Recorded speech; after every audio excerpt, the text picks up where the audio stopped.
Assalamualaikum warahmatullahi wabarakatuh.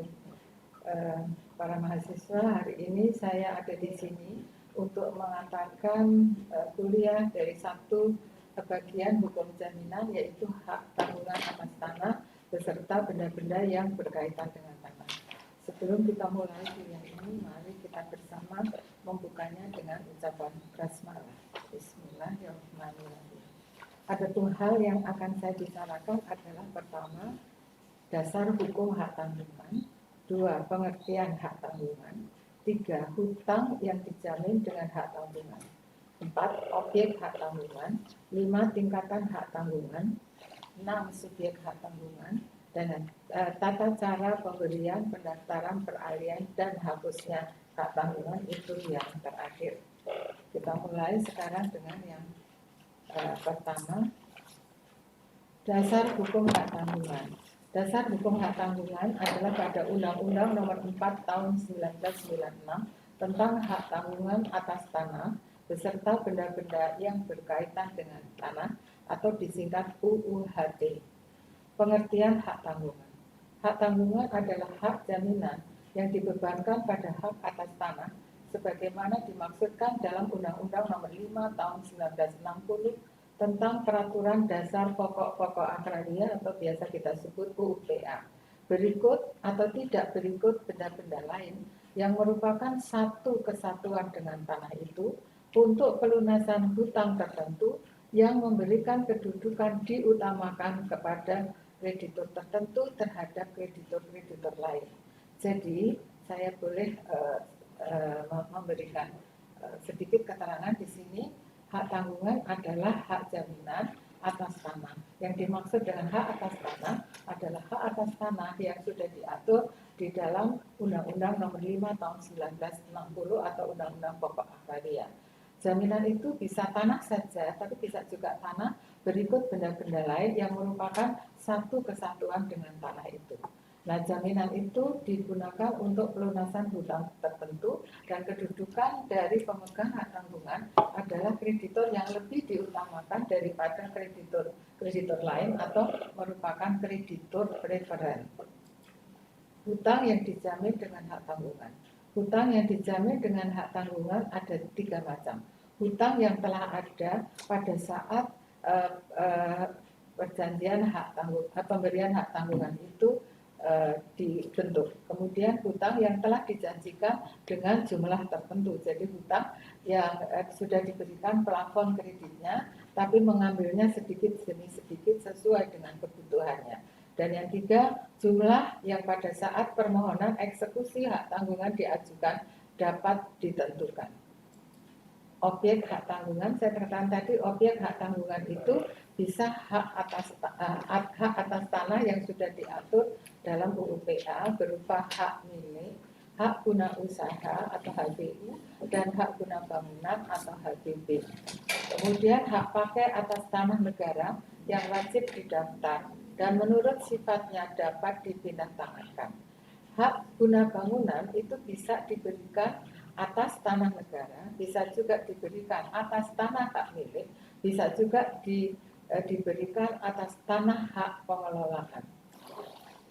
Tingkat-tingkatan hak tanggungan. Menurut ketentuan pasal 5 UUHT, suatu objek hak tanggungan dapat dibebani dengan lebih dari satu hak tanggungan guna menjamin pelunasan lebih dari satu hutang.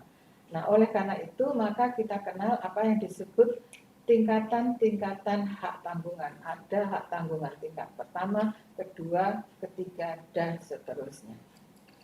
Subjek hak tanggungan. Subjek hak tanggungan ada dua, yaitu pemberi hak tanggungan dan penerima hak tanggungan.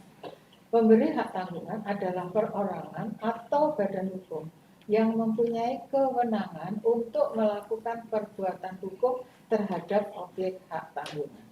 Yang kedua, penerima atau pemegang hak tanggungan adalah perorangan atau badan hukum yang berkedudukan sebagai pihak yang berpiutang atau kreditor. Tata cara pemberian hak tanggungan. Pertama, sebagai suatu perjanjian yang asesor, pemberian hak tanggungan didahului dengan pembuatan perjanjian pokoknya. Perjanjian pokoknya adalah perjanjian hutang piutang. Perjanjian pokok ini bentuknya bebas, jadi bisa dilakukan dengan bentuk perjanjian notarial, tapi bisa juga dilakukan dengan perjanjian standar yang kemudian dilegalisasi oleh notaris kalau jumlah utangnya banyak. Itu yang biasa terjadi di dalam praktek perbankan seperti itu. Sesudah itu dibuat perjanjian pemberian hak tanggungan. Pemberian hak tanggungan dilakukan dengan pembuatan akta pemberian hak tanggungan oleh PPAT. Jadi ini merupakan satu akta otentik yang dibuat oleh PPAT. Setelah di dalam perjanjian pemberian hak tanggungan itu isinya bisa kita bedakan menjadi dua. Pertama adalah isi akta yang wajib. Isi akta yang wajib itu maksudnya isi akta yang harus ada. Itu meliputi satu, nama dan identitas pemberi dan pemegang hak tanggungan, domisili para pihak. Kemudian penunjukan secara jelas hutang atau hutang-hutang yang dijamin, nilai tanggungannya, kemudian uraian mengenai objek hak tanggungan. Uraian mengenai objek hak tanggungan ini merupakan perwujudan dari asas spesialitas. Ya. Adapun yang diuraikan secara rinci adalah apa yang tersebut dalam sertifikat tanah hak yang bersangkutan. Apabila tanah itu belum bersertifikat, artinya belum terdaftar, maka disebutkan secara jelas siapa pemiliknya, di mana letaknya, bagaimana batas-batasnya, dan luasnya harus disebutkan. Kemudian yang kedua, isi akta yang tidak wajib. Isi akta yang tidak wajib itu boleh dipilih mau dimasukkan atau tidak. Ini berupa janji-janji, misalnya janji sewa, janji untuk tidak dibersihkan, janji yang memberikan kewenangan kepada pemegang hak tanggungan untuk menyelamatkan objek hak tanggungan jika hal tersebut diperlukan untuk pelaksanaan eksekusi atau untuk mencegah hapusnya dan dibatalkannya hak atas tanah yang menjadi objek hak tanggungan. Nah, kemudian janji yang penting adalah janji untuk menjual atas kekuasaan sendiri. Tetapi janji ini hanya dapat diperjanjikan oleh pemegang hak tanggungan pertama, seperti itu. Lalu janji asuransi. Janji asuransi, lalu yang penting lagi juga janji bahwa sertifikat hak atas tanah yang dibebani hak tanggungan itu akan dipegang oleh si pemegang hak tanggungan selama perjanjian itu berlangsung. Tata cara pendaftaran hak tanggungan. Pemberian hak tanggungan didaftarkan pada kantor pertanahan. Adapun tahapannya ialah 1. PPAT mengirimkan APHT dan warkah-warkah yang diperlukan ke kantor pertanahan. Kantor pertanahan pertama kali akan membuat buku tanah hak tanggungan, dan kemudian mencatat hak tanggungan itu pada buku tanah hak atas tanah yang menjadi objek hak tanggungan. Catatan ini yang ketiga kemudian disalin pada sertifikat hak atas tanah. 4. Tanggal buku tanah adalah tanggal hari ke-7 setelah penerimaan secara lengkap surat-surat yang diperlukan bagi pendaftarannya.